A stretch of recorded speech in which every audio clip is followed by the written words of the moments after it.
Aleluia. Graça e paz em nome de Jesus. Seja bem-vindo à terceira reunião desse dia. Tivemos uma reunião às 10 da manhã, às 16 horas, uma reunião emocionante com homenagem online, do nosso Reviva Kids aos papais, às nossas mamães. E hoje à noite ainda tem mais homenagem. Então, muito bem-vindo você que está aqui e você que está conosco, na transmissão, onde você estiver e quando você estiver. Queremos bendizer ao Senhor pela vida de cada mãe. Quantas mães nós temos aqui? Levante as duas mãos onde você estiver. Que Deus abençoe imensamente a sua vida. Nós somos imensamente gratos a Deus pela vida de cada mãe e cada mulher. Nós reconhecemos que toda a história da nossa salvação começa com uma mulher, com uma gravidez e com um parto. Toda a história da humanidade e a redenção da humanidade começa do mesmo, não é?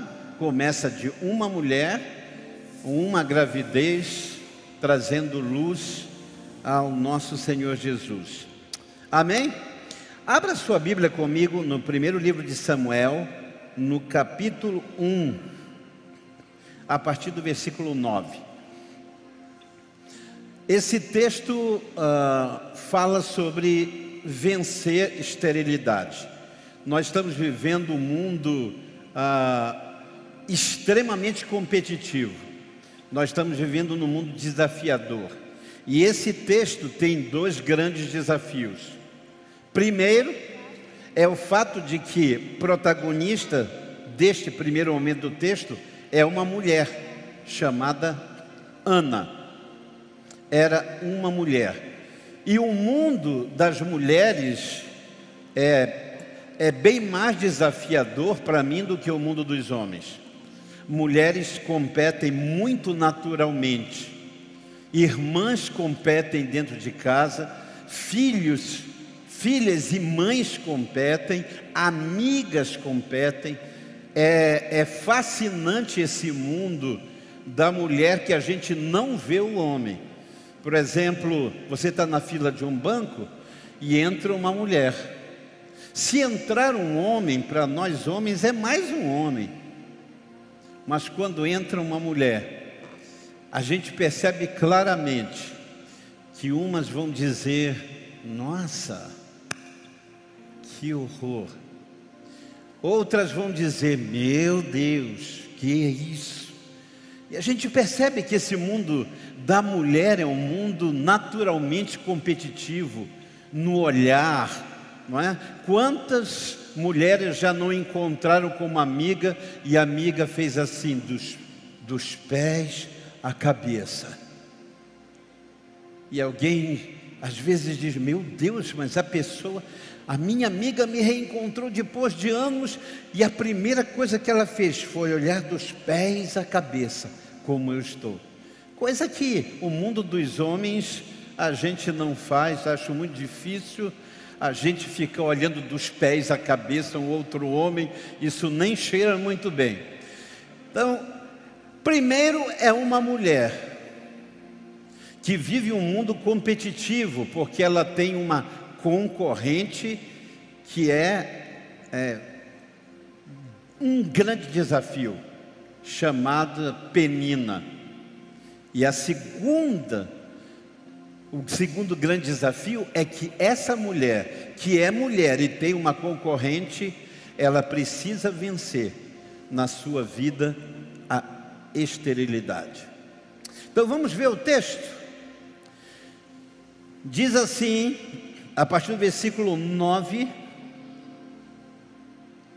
certa vez, quando terminou de comer e beber em Siló, estando o sacerdote Eli numa cadeira junto à entrada do santuário do Senhor, Ana levantou-se e com a alma amargurada chorou muito, orando ao Senhor. E fez um voto dizendo: ó Senhor dos exércitos, se tu deres atenção à humilhação da tua serva, se te lembrares de mim, e não te esqueceres de tua serva, mas se lhe deres um filho, então eu o dedicarei ao Senhor por todos os dias da sua vida, e o seu cabelo e sua barba nunca serão cortados. E enquanto ela orava diante do Senhor, o sacerdote Eli observava a sua boca. Como Ana orava silenciosamente, seus lábios apenas se mexiam, mas não se ouvia sua voz. Então Eli pensou: ela está embriagada. E lhe disse: até quando você continuará embriagada? Abandone o vinho. Ana respondeu: não se trata disso, meu senhor. Não, eu sou uma mulher muito angustiada. Não bebi vinho, nem bebida fermentada. Eu estava derramando a minha alma diante do Senhor. Não julgues a tua serva como uma mulher qualquer.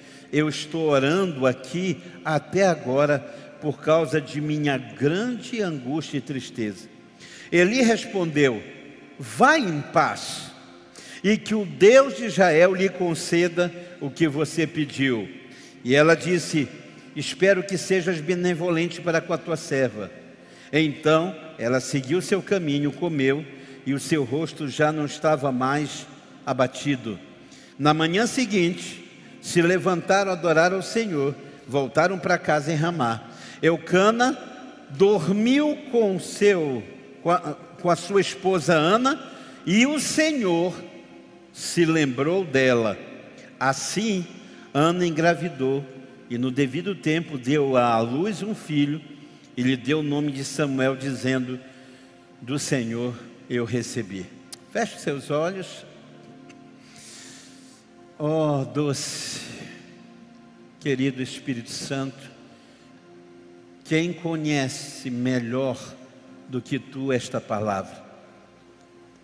O Senhor Jesus disse: convém que eu vá e Ele venha, e Ele vos lembrará, Ele vos ensinará, Ele aprofundará em vocês verdades que eu vos tenho ensinado. Agora, Espírito Santo, essa palavra, ela é uma espada cortante de 2 gumes. Ela é capaz de penetrar até divisão da alma e do espírito. E ela é capaz de discernir as nossas angústias mais profundas. Tu sabes, ó Deus, nesse tempo de pandemia, o que cada mulher, mãe, está vivendo, sentindo. Tu sabes o gemido, tu conheces as lutas, a insegurança, no meio, Senhor, de 55% da população no Brasil, que está em pânico, dizem as pesquisas. Há muitas mulheres orando e chorando, pelos empregos dos seus esposos, pela saúde dos seus filhos. Há mulheres, Senhor, angustiadas, precisando vencer esse momento. Por isso fala conosco, porque maternidade, Senhor, é um sinal profético. E eu quero te bendizer pelas mães de filhos naturais, mas muitas que não têm filhos naturais, mas se tornaram mães de filhos espirituais, de muitos filhos espirituais.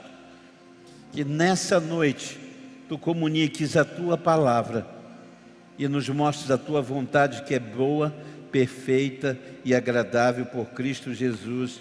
Diga amém. É interessante que quando qualquer personagem bíblico está vivendo, isso acontece conosco. Quando você está vivendo o processo na sua vida, que é doloroso, você não consegue imaginar que um dia esse processo vai se tornar num manual e num parâmetro para outras pessoas. Não é verdade? Você está passando pelo sofrimento, você está passando gemendo, está enfrentando angústias, não passa pela sua cabeça que um dia a tua dor e o teu sofrimento vão se tornar um livro do cânon bíblico. Jamais passa pela cabeça de Ana que a sua dor pudesse ser reciclada e transformada em quê? Em um dos livros da palavra de Deus. Estão entendendo? Digam amém. Porque o processo é complicado mesmo. Por isso que quando Deus nos dá uma promessa, quantos aqui têm promessas? Digam amém. Não, diga bem forte. Quem tem promessas, diga amém. Quando Deus nos dá promessa, Ele nunca nos conta, não é isso? Ele nunca nos conta como será o processo. Porque muitos de nós talvez sucumbíssemos a não querer nem a promessa por causa da dureza do processo. Fazer uma pergunta aqui: quem nesse lugar, não se levantar a mão, mas quem se identifica com isso? Quando você compra um remédio e você está animado para tomar o remédio, aí bate aquela curiosidade e você vai ler as contraindicações. Já viram isso?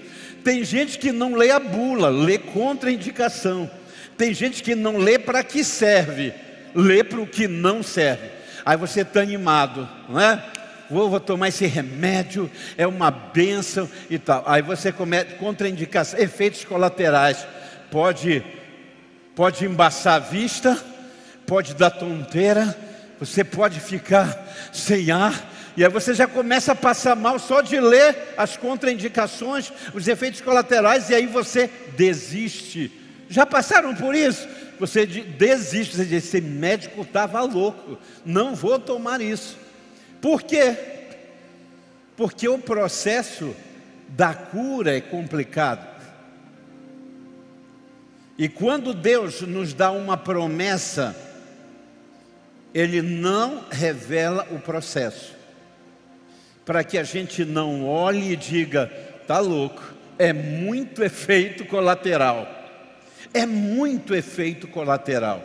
Eu não vou passar por esse processo.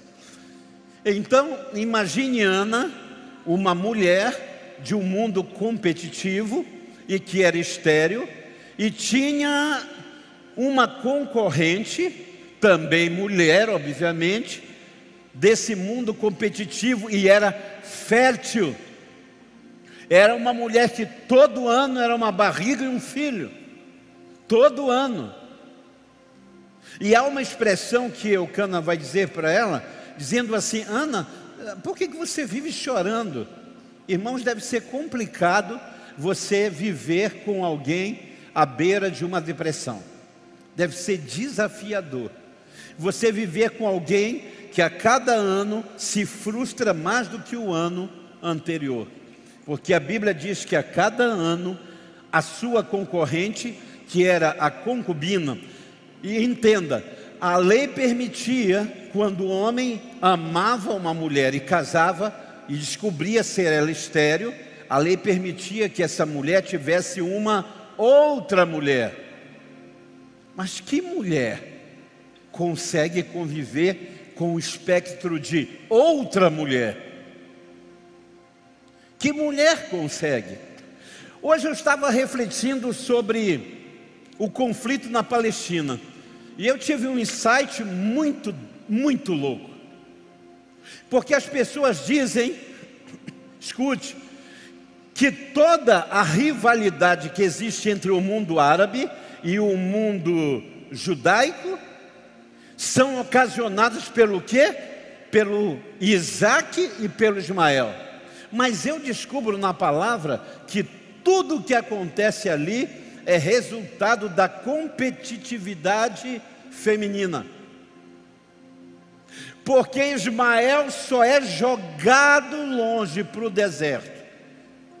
Ismael só é lançado com Agar, a sua mãe, por causa de Sara. Então pare e entenda isso, que é muito sério. A gente está olhando e dizendo, o problema é de Ismael com Isaac. Não, o problema era Sara com Agar. É Sara que chama Abrão e diz, ou eu ou ela, ou o bastardo ou o filho da promessa. E por causa da competitividade dessas duas mulheres, surgem dois mundos em conflito até hoje. Já tinha pensado nisso? E aqui nós temos essas duas mulheres convivendo por décadas. Essas duas mulheres de um mundo altamente competitivo e também lutando com o conflito de esterilidade versus fertilidade. Como é que se vence? Como é que se vence isso? A gente percebe muito claro que 10 anos depois, ou 10 filhos depois de Penina, Eucana está dizendo para Ana, irmãos, é mais de uma década, alguns dizem cerca de 20 anos esse calvário. E Eucana dizendo sempre, mulher, eu amo você. Mas para a mulher, amar não é apenas uma declaração. Por quê? Porque ele amava a sua mulher, mas ele gerava filhos com a outra. Mas a Bíblia diz que essa mulher chora, que ela sofre, que ela geme, até o dia que, diz a Bíblia, estando o sacerdote Eli sentado numa cadeira junto à entrada do santuário, ela resolve se levantar. Pergunte-se assim, como eu venço? Pergunte, como eu venço a esterilidade na minha vida? A primeira coisa que Ana faz, e está aí no versículo 9, é reposicione-se. Amém?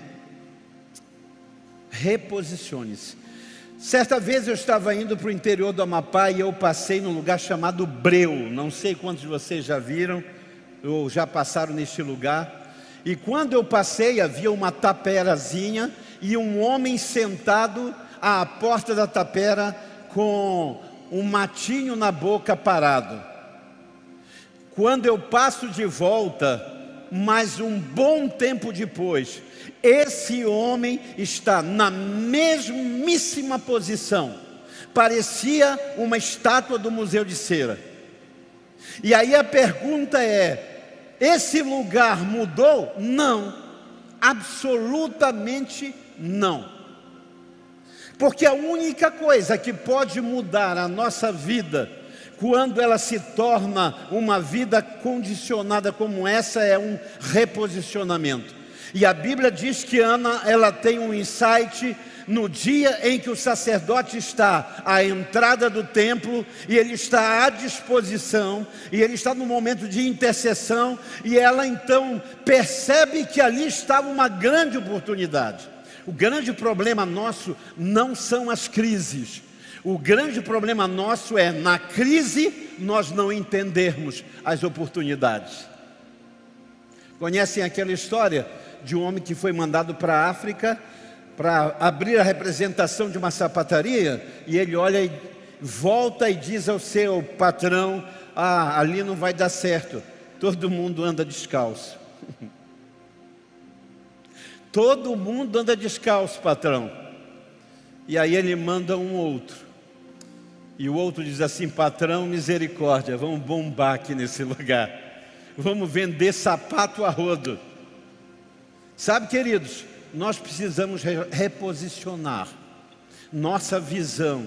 E reposicionando a nossa visão, a gente reposiciona a nossa própria posição. Posso ouvir um amém? A Bíblia diz que Ana levantou-se. E para destacar essa palavra, por que a Bíblia não diz que a vida toda ela se levantou? Diz que naquele dia, de uma forma ímpar, ela resolveu se posicionar. Eu acho que muitas vezes ela entrou chorando e ela não conseguiu perceber o sacerdote e a oportunidade de ser abençoada. Porque escute, você vai ver no ministério de Jesus isso muitas vezes.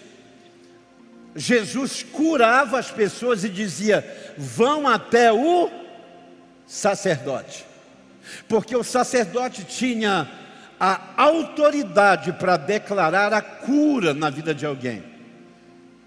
Ana, a vida toda, entra pelo templo e não percebe que ali não está um homem qualquer, que no contexto judaico, aquele homem tinha uma palavra de cura. Não, você não ouviu. Aquele homem tinha uma palavra de cura. Ele tinha uma autoridade sobre ele. E às vezes nós estamos muito perto de respostas e soluções, mas o nosso posicionamento não nos permite perceber isso. A Bíblia diz que no caminho de Emaús iam 2 discípulos e Jesus junta-se a eles. Olha o texto. Nenhum dos dois percebe que é Jesus. Cleopas, e outros, alguns teólogos dizem talvez fosse o próprio Pedro. Agora os dois estão caminhando, mas há tanta frustração neles que Jesus encosta e diz: do que vocês conversam? E eles dizem: o senhor não sabe o que está acontecendo? A situação está terrível a respeito de Jesus de Nazaré, que nós achávamos que fosse o Messias, que veio fazendo coisas da parte de Deus, mas que foi condenado, foi preso, foi morto, já é o 3º dia, nada aconteceu. E é interessante isso, irmãos, que para quem Jesus se revela, Jesus se revela para as mulheres. Posso ouvir um amém, mulheres? Não acho que as mulheres não ouviram. Eu não vi nenhum grito de Hollywood. Não é? Para quem Jesus se revelou? Para as mulheres. Sabe por quê? Porque mulheres são crédulas. Porque mulheres têm sensibilidade. Quando você diz alguma coisa à mulher, Jesus falou meia hora com uma mulher na beira de um poço, meia hora. Os discípulos deles foram na cidade e voltaram do mesmo jeito, nada mudou na cidade. Aquela mulher recebeu uma palavra de Deus. Ele disse: aquele que crê em mim, ao invés de ter sede e voltar aqui, vai formar dentro dele uma fonte que vai jorrar para a vida eterna, vai jogar água de dentro de você. Ela larga o cântaro, sai correndo. Mulheres são crédulas. É por isso que todo mundo vai embora do sepulcro e só Maria Madalena fica sentada lá. E a Bíblia diz, olhando para dentro, olhando para dentro. Pedro entrou, João entrou, ele não está. Não sei o que aconteceu, devem ter roubado o corpo, alguma coisa, e vão embora. E ela fica chorando e olhando para dentro do sepulcro. Eu acredito que maternidade tem tudo a ver com credulidade, amém? Tem tudo a ver, porque é um mistério. A geração de uma criança é um mistério. Vocês imaginam quando o anjo, Maria está na sua hora devocional, e ela olha para o lado, aquele anjo lindo, grande, e diz: salve, agraciada do Senhor. E ela diz: meu Deus, que saudação top é essa? Bendita és tu entre as mulheres. E ela diz: por que tamanha saudação?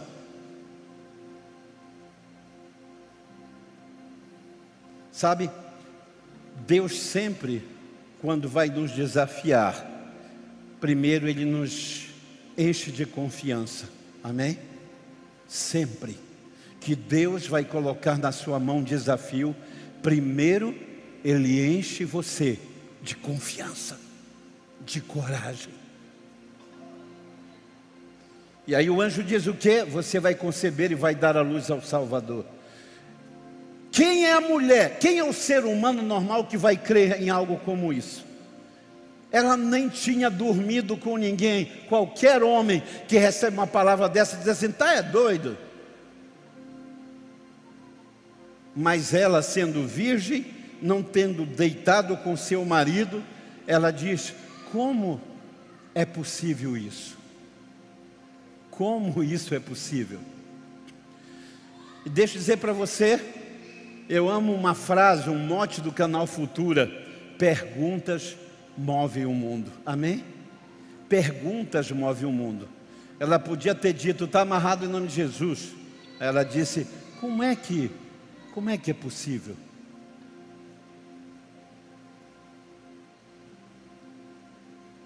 Nesse dia, a Bíblia diz que ela resolve orar perto de alguém que ela conhecia a vida toda. Eli era sacerdote há muito tempo. Ela resolveu orar no mesmo lugar, no mesmo momento,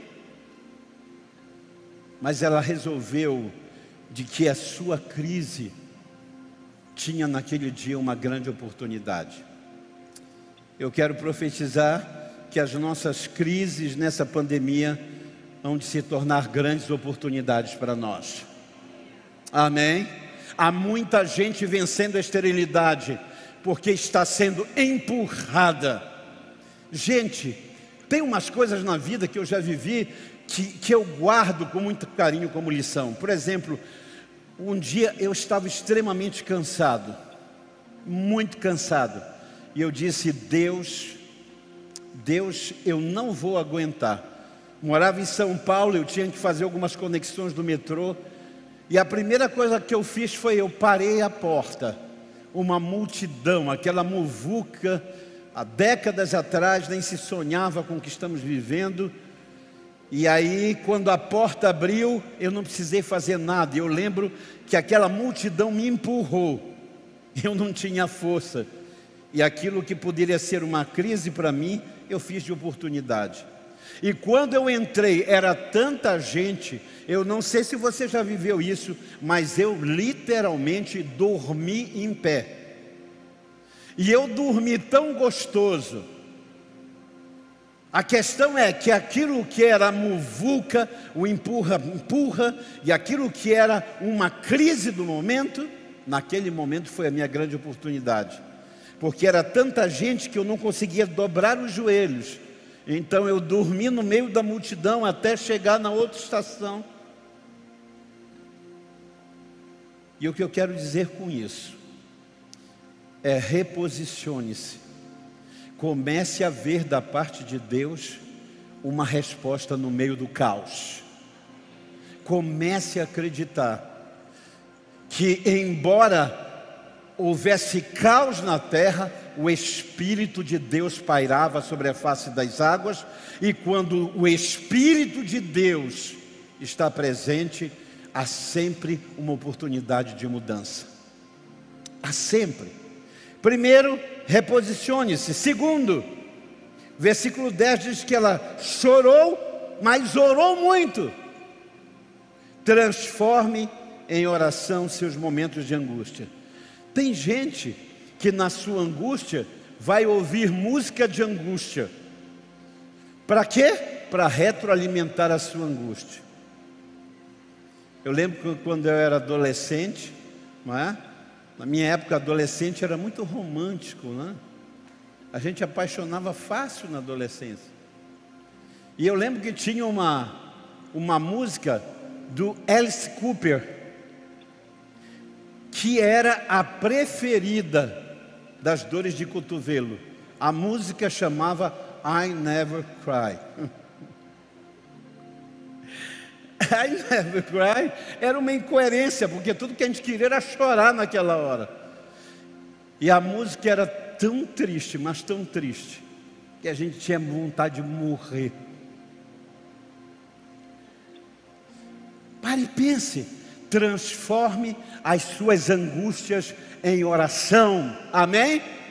Transforme os seus momentos de inquietude em oração. Transforme os momentos de medo em oração. Transforme os seus momentos de solidão em oração. A Bíblia diz que Ana se reposiciona. Segundo lugar, ela transforma em oração a sua angústia. A Bíblia diz que Jó, quando ele estava no meio da sua angústia, ele pegava caco de telha para coçar as suas chagas, uma espécie de hanseníase, e ele coçava. Aonde que alguém pega caco de telha para coçar ferida, se não é para ferir mais, se não é para, retroprocessar a sua dor? Transforme em oração. A Bíblia diz: leve a Deus toda a sua ansiedade, porque Ele cuida de você. Amém? Deus cuida de você. Terceira coisa, dê um propósito divino ao seu desejo humano. Ana chorou a vida toda. Sabe quando mudou a vida dela? E eu vou dizer a você: choro não muda a circunstância. Muda, irmãos? Você acha que choro muda a circunstância? Chorar faz o marido que foi embora voltar? Não. Faz ele ter pena. Eu estou com pena de você. Eu sempre digo que a pior resposta para um marido que vai embora e despreza uma esposa, ela ir para uma academia e ela malhar e ficar bonita, tomar um banho de loja, e é começar a estudar, volta para a faculdade, forma. E aí quando ele olha essa mulher, ele diz: rapaz, que isso, gente, olha. E pior não é isso, é quando os amigos começam a comentar, aí é que dói. Porque os amigos começam a dizer: rapaz, tua ex está um negócio, mulher está arrebentando.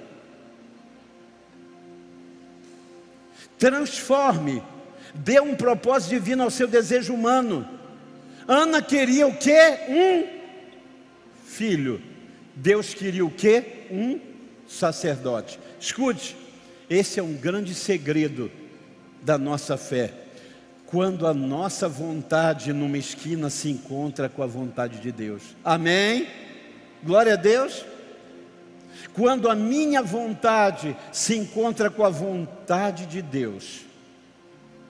Sabe quando duas pessoas se conhecem assim? Um vai aqui, o outro vem dali, e aí você dobra a esquina e dá de cara com a pessoa que vai ser o marido ou vai ser a esposa. Você diz: oh, desculpe, e ali começa um relacionamento. É exatamente isso o que o livro de Samuel, que é o processo e o desenrolar do processo da vida de Ana, está nos ensinando. É exatamente isso. Pergunte para Deus o quanto Deus pode usar aquilo que você deseja. Amém? O quanto Deus pode utilizar aquilo que você sonha.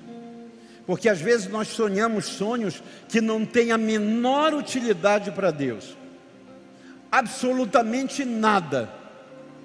Mas agora você imagina, essa mulher entra no templo e ela diz assim: Senhor, eu sei que o Senhor está precisando de um sacerdote, e eu só quero ter um filho. Então Deus, se o Senhor me der este filho, eu te darei o meu filho por todos os dias da minha vida. Quantos estão entendendo? Digam amém. Sabe, irmãos, às vezes a gente bate, insiste numa coisa que nunca acontece. Já viveram isso? E aí você não para e diz assim: espera aí, será que tem um propósito divino? Será que tem algo que Deus pode? Sabe, tem gente, eu conheço gente que passa numa loja e diz: meu Deus, linda, amei essa roupa. Nunca usa. Porque era só um desejo, não era uma necessidade. Quando Ana transformou aquilo que ela queria num propósito de Deus, Um ano depois, Deus lhe dava a resposta. Quantos aqui têm sonhos? Levante as duas mãos, deixe as duas mãos levantadas. Todos que têm sonhos nesse lugar, feche os seus olhos. A palavra do Senhor está te dizendo que se você pegar os seus sonhos e se você conseguir dar um propósito divino ao que você está sonhando, escute, essa é uma palavra profética. Deus vai levar você além do que você pensa, além do que você pede, pensa ou imagina, segundo o seu propósito. Deus vai vencer todo condicionamento, toda esterilidade, toda frustração. Pega o seu sonho e diga essa noite: Deus, eu transformo isso num propósito para a glória, honra, louvor, adoração do teu nome. Você pode glorificar o Senhor, você pode exaltá-lo.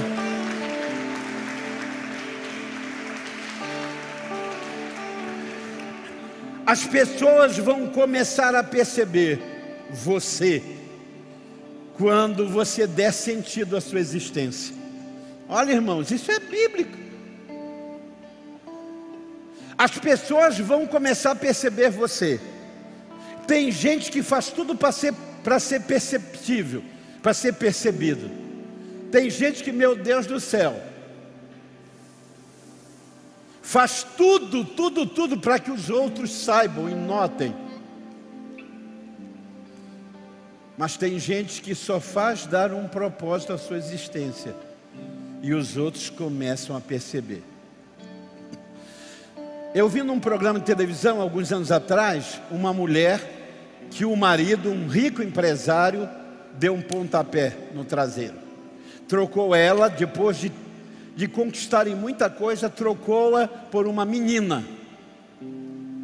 Aquela mulher ficou arrasada. E um dia ela estava na cozinha e ela começou a juntar. Essa é uma história de uma das empresárias. Hoje ela é uma exportadora nessa área. Ela começou a pegar, Júlio, pimentinha verde com a amarela, com a vermelha. Sabe quando você não sabe o que fazer? E daqui a pouco ela começou a juntar e ela começou a perceber a beleza que era. E aí ela pegou um vidro e começou a colocar pimentas verdes, as amarelas, e ela começou. Dali começou a surgir um empreendimento que hoje exporta para outros países. E mais do que isso, essa mulher é tão viva.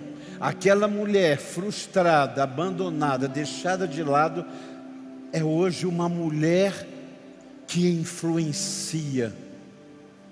Irmãos, pimenta no olho dos outros é colírio. E essa mulher transformou a pimenta nos seus olhos num produto de exportação. Quem está entendendo aqui pode dar um amém. Você está entendendo?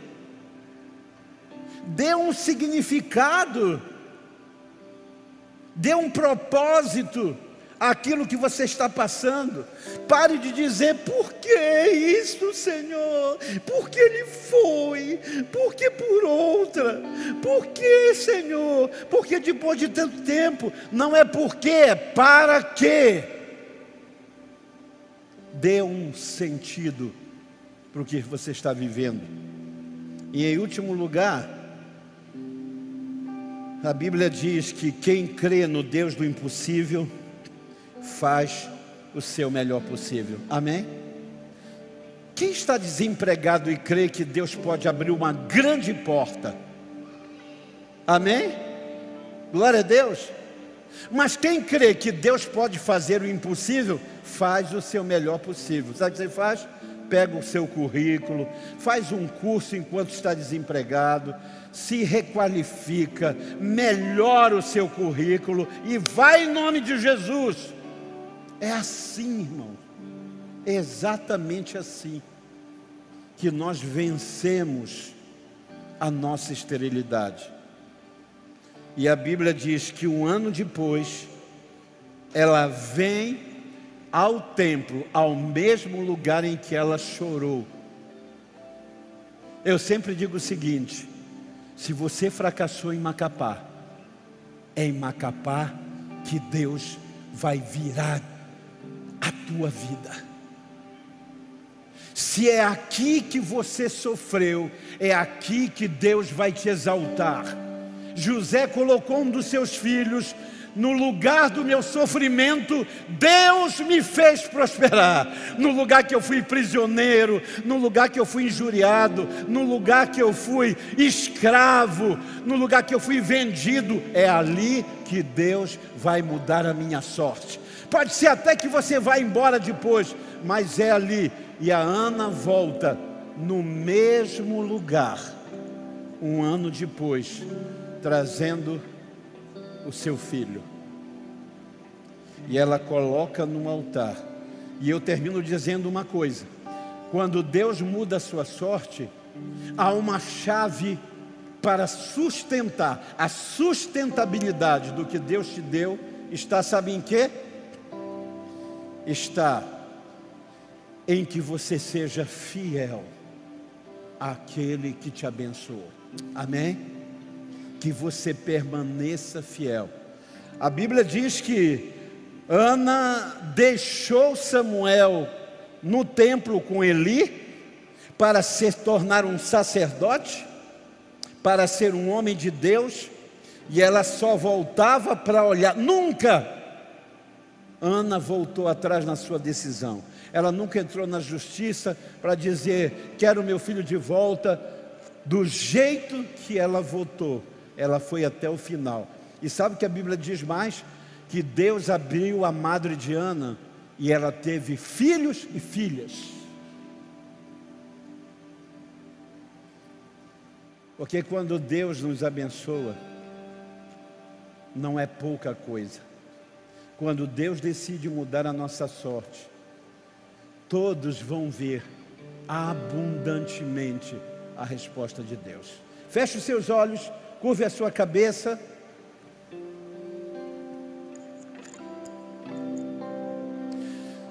Se Deus falou com você essa noite, eu tenho uma pergunta: o que você vai fazer com o que Deus fez com você essa noite?